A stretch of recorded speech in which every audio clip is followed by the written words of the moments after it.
स्वाधीनता मिली, जवाहरलाल नेहरू देश के पहले प्रधानमंत्री बने, बाद में इंदिरा गांधी जी प्रधानमंत्री बनी, उनके बाद राजीव गांधी जी बने, फिर सोनिया जी और राजीव जी के नेतृत्व में, राहुल जी के नेतृत्व में मनमोहन सिंह जी बने। हमारे 75 साल हमारे स्वाधीनता को हुए हैं। 60 साल कांग्रेस पार्टी को सरकार चलाने का मौका भारत की जनता ने दिया। जब बैलजोड़ी थी तब बैलजोड़ी पर ठप्पे मारे, जब गाय बछड़ा था तो गाय बछड़े पर ठप्पे मारे, फिर पंजा आया, पंजा को वोट दिया। कभी 20 कलमी, कभी 40 कलमी, कभी 5 कलमी कार्यक्रमों की घोषणा होती रही। गरीबी हटाओ का नारा हुआ, पर गरीबों की गरीबी दूर नहीं हुई। बहनों और भाइयों, देश के विकास के लिए हमारे यहां 2 क्षेत्र बहुत महत्वपूर्ण है। एक उद्योग क्षेत्र है और दूसरे हमारी खेती है, कृषि क्षेत्र है। अगर उद्योग क्षेत्र को अगर बढ़ावा देना है तो हमारे लिए यह आवश्यक होता है कि water, power, transport and communication, पानी चाहिए, बिजली चाहिए, कम्युनिकेशन की साधन चाहिए और रोड चाहिए। उसके बिना कोई उद्योग नहीं आता और उद्योग आए बिना कोई रोजगार नहीं मिलता। दूसरा क्षेत्र हमारे कृषि का क्षेत्र है। मैं भी किसान हूं। मेरे क्षेत्र में 3 चीनी मिलें चलाता हूं, पर आज कृषि क्षेत्र की भी स्थिति में 60 साल कांग्रेस पार्टी को मिले पर कोई बहुत ज्यादा फर्क नहीं आया। आज देश में 1947 में 90% आबादी गांव में रहती थी, पर आज की स्थिति ऐसी है कि केवल 60% आबादी गांव में रहती है। ये 30% लोग अपने गांव को, अपने घर को छोड़कर मुंबई, दिल्ली, बेंगलोर, चेन्नई, कलकत्ता, चंडीगढ़ अपना गांव छोड़कर शहर में चले गए। खुशी से गए? खुशी से नहीं गए, मजबूरी से गए। गांव में अच्छे रोड नहीं थे, गांव में पीने के लिए पानी नहीं मिल रहा था, किसानों को उनके फसल का सही दाम नहीं मिल रहा था, बेरोजगार युवाओं के हाथों को काम नहीं था। गरीबी, भूखमरी और महंगाई के मार के कारण रोजगार को ढूंढने के लिए लोग शहरों में गए।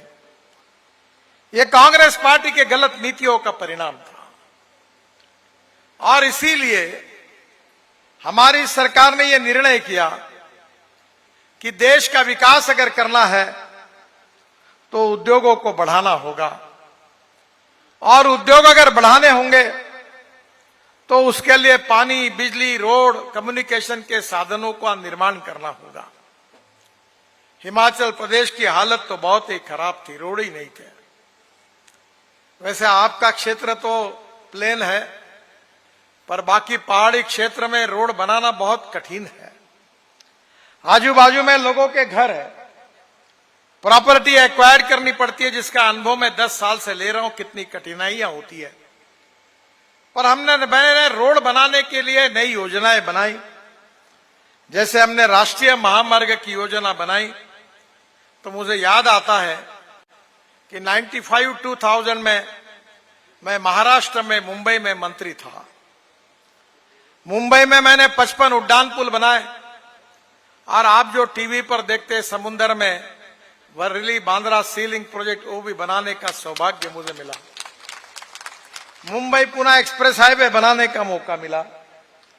तब अटल बिहारी वाजपेयी जी ने मुझे दिल्ली बुलाया और दिल्ली बुलाकर मुझे उन्होंने आदेश दिया कि आपने शहर में तो काम किया है, पर आप गांव को जोड़ने वाली योजना आप तैयार करो। मेरे अध्यक्षता में एक कमेटी तैयार की गई। 3 महीने मैंने उस कमेटी में काम किया और अटल बिहारी वाजपेयी जब प्रधानमंत्री थे उनको रिपोर्ट मैंने सौंपा। 15 दिन के अंदर उसकी घोषणा हुई और उस योजना का नाम था प्रधानमंत्री ग्राम सड़क योजना। देश के इतिहास में पहली बार गांवों को मजबूत सड़कों से जोड़ने का काम हिंदुस्तान के इतिहास में किसी व्यक्ति ने किया है तो उसका नाम अटल बिहारी वाजपेयी है। यह मैं गौरव के साथ कह सकता हूं।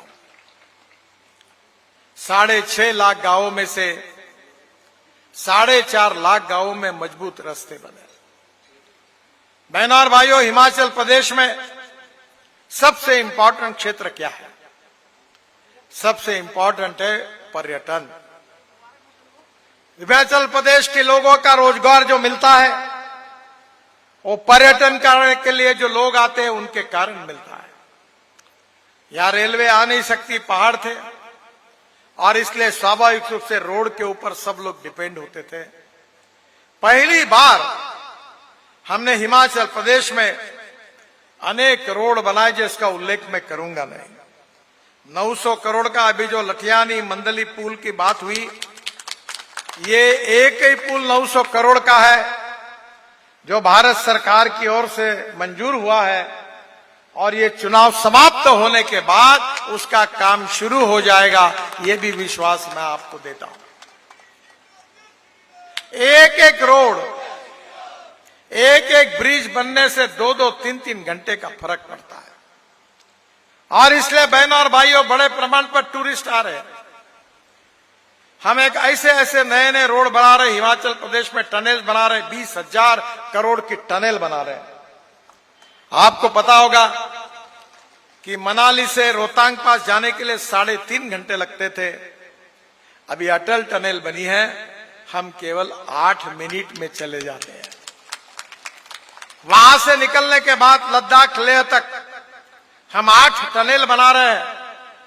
लद्दाख लेह के बाद आगे हमने झोजिला टनल, जो आशिया की सबसे बड़ी टनल है, जिसकी कीमत 12,000 करोड़ रुपए थी, वो केवल हमने 5,500 करोड़ में उसका काम दिया, पैसा बचाया। वो भी टनल का काम अब पूरा होते हुए आया है। उस टनल से बाहर निकलने के बाद झेड़मोर टनल है। झेड़मोर टनल से बाहर निकलने के बाद आप श्रीनगर पहुंचेंगे। श्रीनगर से जम्मू के बीच में रास्ता अच्छा बन गया है, हमने 8 टनल बनाई है।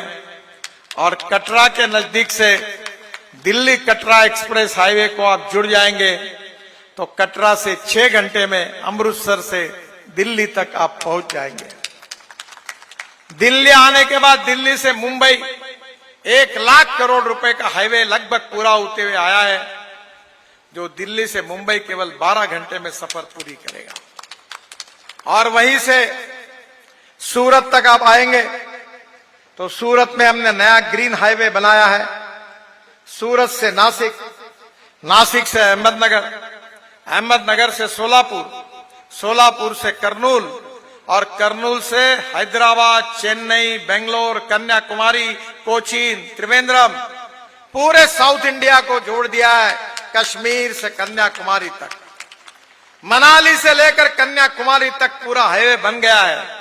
थोड़े थोड़े काम केवल बाकी है। आज सही बार कश्मीर से कन्याकुमारी एक्सिस कंट्रोल रोड से आप जा सकते हैं। यही हमारी सरकार की उपलब्धि है। मैं हिमाचल प्रदेश में 16,000 करोड़ की करीब 28 रोपवे केबल कार बना रहा हूं। बिजली महादेव के रोपवे को हमने मंजूरी दे दी है और चुनाव के बाद उसका काम शुरू हो जाएगा। पहाड़ी क्षेत्र में ऊपर जाने के लिए बहुत तकलीफ होती है। अभी तो हमने ऐसी टेक्नोलॉजी लाई है कि जो पहाड़ी पर जो एप्पल तैयार होगा वो ड्रोन में डालकर नीचे आएगा, और दवाइयां और कुछ महत्वपूर्ण चीजें ड्रोन में उड़कर ऊपर जाएगी। ये नई रचना हमने की है। बहनों और भाइयों, मुझे विश्वास है कि हिमाचल प्रदेश में विशेष रूप से मैं वाटर रिसोर्सेस मंत्री था। लखवाड़ बहुउद्देशीय परियोजना 6,000 करोड़ की, रेणुकाजी बांध परियोजना 4,600 करोड़ की, किशाव बांध परियोजना 11,600 करोड़ की, ये 3 परियोजना को हमने मंजूरी दी। और मुझे खुशी है कि इन योजनाओं के कारण हिमाचल प्रदेश को 370 मेगावाट बिजली मिलेगी, जिससे हिमाचल की सरकार का इनकम बढ़ेगा और करीब हिमाचल को 7,000 करोड़ लीटर पानी सिंचाई और पीने के लिए मिलेगा। बहनों और भाइयों, रोपवे, केबल कार, अच्छे रोड, पानी की व्यवस्था, बिजली, 5 स्टार होटल बन रहे हैं, रिसोर्ट बन रहे हैं। पूरे विश्व से, दुनिया से टूरिस्ट हिमाचल प्रदेश में आ रहे हैं और टूरिज्म में जो इन्वेस्टमेंट होती है उससे 49% इन्वेस्टमेंट से रोजगार निर्माण होता है। हमारे युवाओं को रोजगार मिलेगा, लड़कियों को रोजगार मिलेगा तो गरीबी दूर होगी। गरीबी दूर होगी तो समृद्ध संपन्न बनेंगे। हम हिमाचल प्रदेश को समृद्ध संपन्न बनाना चाहते हैं। गांव, गरीब, मजदूर, किसान का कल्याण करना चाहते हैं। हिमाचल प्रदेश को अच्छे रोड देना चाहते हैं। हिमाचल प्रदेश के लोगों का इनकम बढ़े, टूरिज्म बढ़े, युवाओं को रोजगार मिले और टूरिज्म में हिमाचल प्रदेश देश का एक प्रमुख राज्य बने, ये हमारी कोशिश है। ये पानी, बिजली, रोड के बिना संभव नहीं है और इसलिए इस प्रकार की डेवलपमेंट के बारे में मैं कहना चाहता हूं कि कांग्रेस पार्टी ने जो 60 साल में नहीं किया है, वो केवल 10 साल में हमारी सरकार ने करके दिखाया।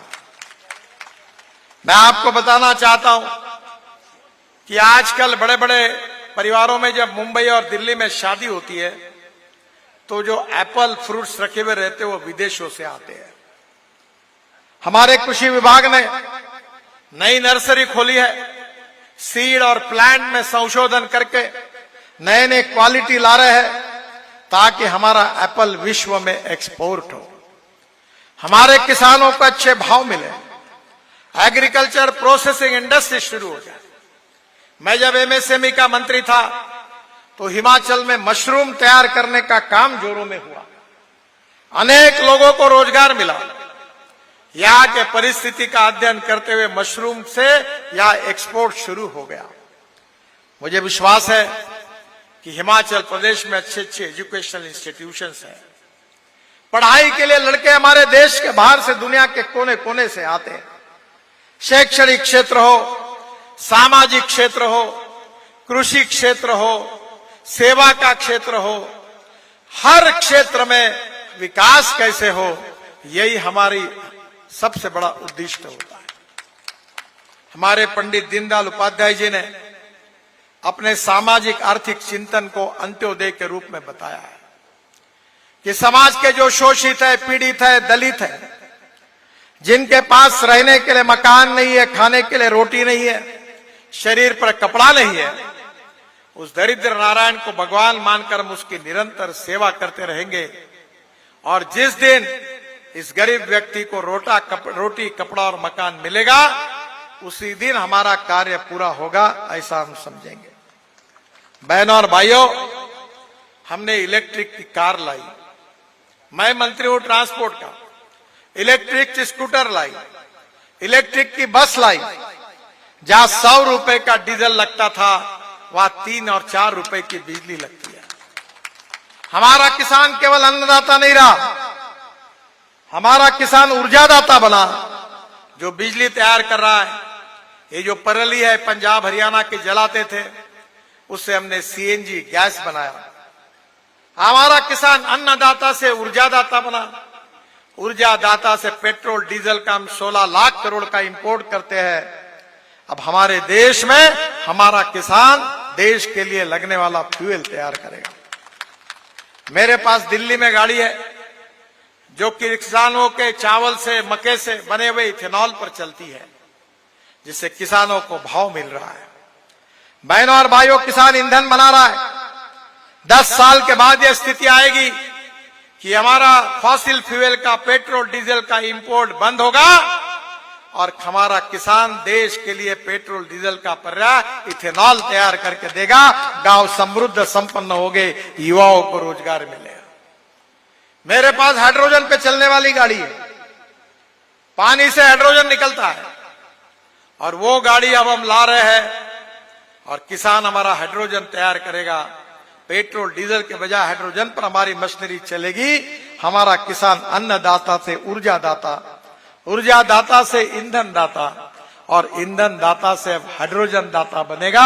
और इतना ही नहीं तो परली से बिटुमिन भी बनाया। अगर आप पानीपत में जाओगे तो इंडियन ऑयल ने मेरे आग्रह पर एक बड़ा प्लांट लगाया है। परली से 1 लाख लीटर इथेनॉल तैयार हो रहा है, 150 टन डांबर बिटुमिन तैयार हो रहा है और 76,000 ton bio aviation fuel, sustainable aviation fuel यानी हवाई ईंधन तैयार हो रहा है। अब किसानों ने तैयार किए हुए ईंधन पर हवाई जहाज चलने वाले हैं, वो दिन अब दूर नहीं है। आप कहेंगे कि गडकरी जी हमको सपने दिखा रहे हैं। मैं सपने दिखाने वाला नेता नहीं हूं, जो बात करता हूं वो डंके की चोट पर पूरी करके दिखाता हूं। मैं जो घोषणा करता हूं, ये कोई पत्रकार भाई मुझे सवाल नहीं पूछ सकते। जो मैंने कहा वो हुआ ही है, वो होता ही है, यही विश्वास मैं आपको देता हूं। हमें इस देश की तकदीर को बदलना है, ये देश के भविष्य को बदलना है, हमारी मातृभूमि को, हमारे हिंदुस्तान को दुनिया का विश्व गुरु बनाना है, $5 ट्रिलियन की इकोनॉमी बनानी है, तीसरी दुनिया की सबसे बड़ी अर्थव्यवस्था बनानी है। और ये बनाने के लिए ईमानदारी से सही नीतियों के साथ काम करने वाली सरकार चाहिए। अगर आप मोदी जी के नेतृत्व में फिर से एक बार हमारी सरकार लाओगे तो आपका ये सपना हम पूरा करके दिखाएंगे, इस विश्वास देने के लिए मैं आपके पास आया हूं। और इसीलिए मैं आपसे अनुरोध करने के लिए आया हूं कि मेरे सहयोगी अनुराग जी, जिनका यहां के विकास में बहुत बड़ा योगदान है, वो लोकसभा में खड़े हैं और विधानसभा में आपके लोकप्रिय देवेंद्र जी खड़े हैं। ये दोनों की कमल के फूल की बटन दबाइए, इनको विजयी बनाइए और हिंदुस्तान को भय, भूख, आतंक, भ्रष्टाचार से मुक्त करने के हमारे संकल्प को सहयोग करिए। गांव गरीब मजदूर किसान का कल्याण करिए। और इसीलिए आप देवेंद्र जी को भी आशीर्वाद दीजिए, अनुराग जी को भी आशीर्वाद दीजिए, भारतीय जनता पार्टी को जिताइए। यही आपसे हाथ जोड़कर प्रार्थना करता हूं। आप सबको बहुत बहुत धन्यवाद देता हूं कि इतने धूप में आप आए हो। आपको बहुत बहुत धन्यवाद, बहुत बहुत शुभकामनाएं। मेरे साथ जोर से कहिए, भारत माता की, भारत माता की, भारत माता की। नमस्कार, धन्यवाद। धन्यवाद आदरणीय नितिन गडकरी जी, आपका बहुत बहुत धन्यवाद।